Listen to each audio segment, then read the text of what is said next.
Hey everybody, welcome back. James here again with you, and today I am out in the deer woods. I just shot a buck right before sunset. Here in Indiana we're allowed 30 minutes after sunset, but I pulled the trigger with my new 50 cal AEA Challenger Bullpup right around 5:15 or so, about an hour ago.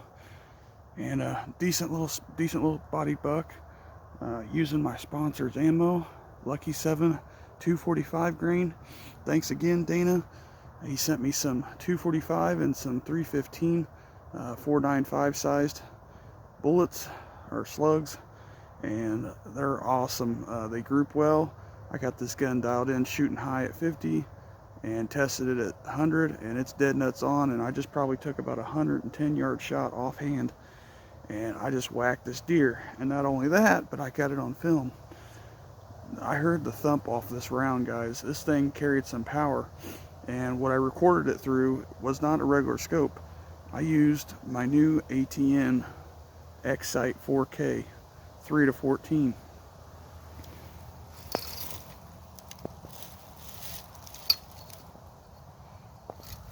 As you can see there, it's a pretty sweet scope, but I had to use some ammo to get it dialed in, unfortunately, and double check everything, make sure everything was set with it. But you guys got to check this shot out. I mean, I heard the thump off of it. The thing I don't like about this ATN as of right now is with the recoil activated, it feels like to me, or seems like to me, that there's a lot of lag between the shot and what actually happened. And you'll guys be able to see it here in a second. And I had to make sure that my shot was safely taken, because there's houses back where the deer was at, and I had to make sure that he was cleared out of the way before I took a safe shot, and made sure there was a backstop back there. So now the fun part begins, is going to find it and field dressing it and getting it home and getting it all hung up and skinning it and butchering it. So hopefully I can get it done. And man, that thing packed a wallop. I heard the pop too. That's the thing. And the deer was running off slowly like it was injured with the tail down. So these pellets definitely carry some energy down there. It was the 245 grain chronograph are going like 900 feet per second or so, if I remember off the top of my head. And they definitely carried some energy down there to that deer, and you could hear it. So I'm gonna go ahead and let you check it out.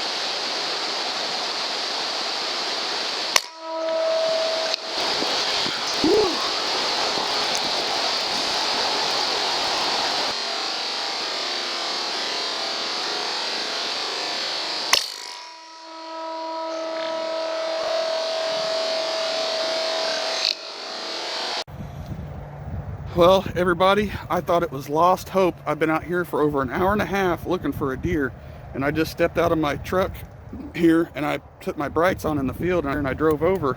Come to find out, he was right over here the whole time, and he got shot right over there on that peak of those wood line. Holy cow, 50 cal dropped him, guys, like a rock. Wow. Let me flip him over here.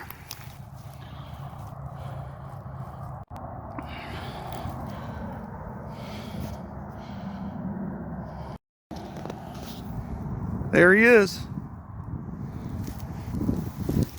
Oh. Oh. Look how big this thing is. Holy cow. Ah.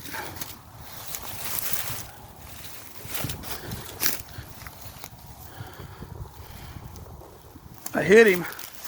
He was quartering away. I hit him right there behind the shoulder, about gut pile area, but it went up straight up to his head. Let me see where it went out. Went out right there. Holy cow, it's still in there.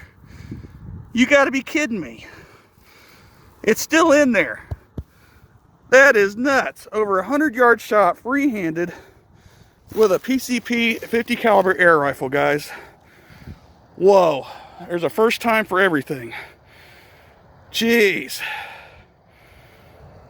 Man, I knew I heard the pop. Woo!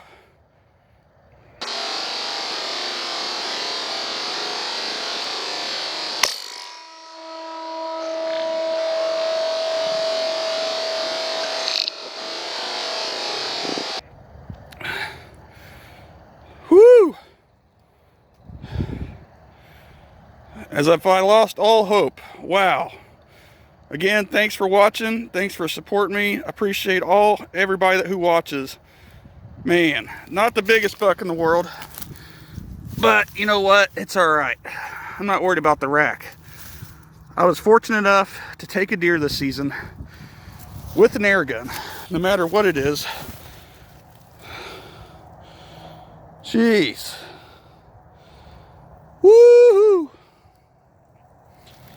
Well, guys, before I get to doing the dirty here and field dressing this, yes, I field dressed it at home because it's so easy having the deer hanging and doing it instead of trying to fight it on the ground and spread it out depending on how bad rigor mortis set in and how long it took you to find the deer. So I find it so much easier just to go ahead and hang it upside down with the gambrel hoist, again, in the correct way. You just pull it up on it, lock it, and you're set.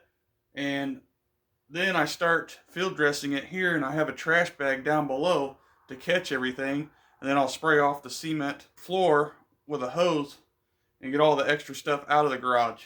But I'm not going to show that, but I do want to show what this pellet looks like, or slug, I don't even know what they call them, I guess, big bore ammo looks like, because it's stuck in here. So I'm going to go ahead and cut it out for you.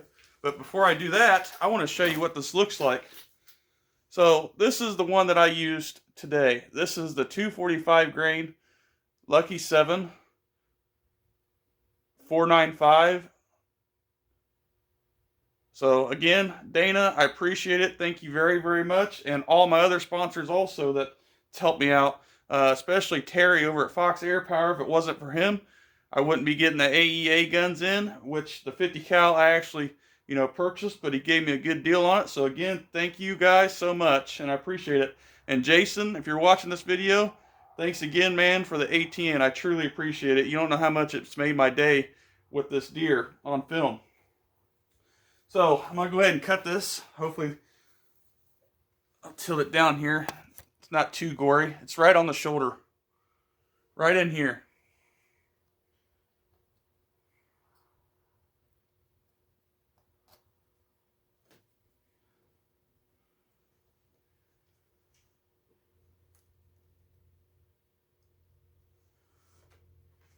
Wow.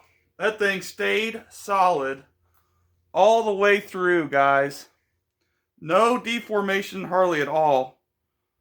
Holy cow, that is some hard lead. No wonder why he went down so fast. I just couldn't find him quick enough because he blended in with the cut cornfield.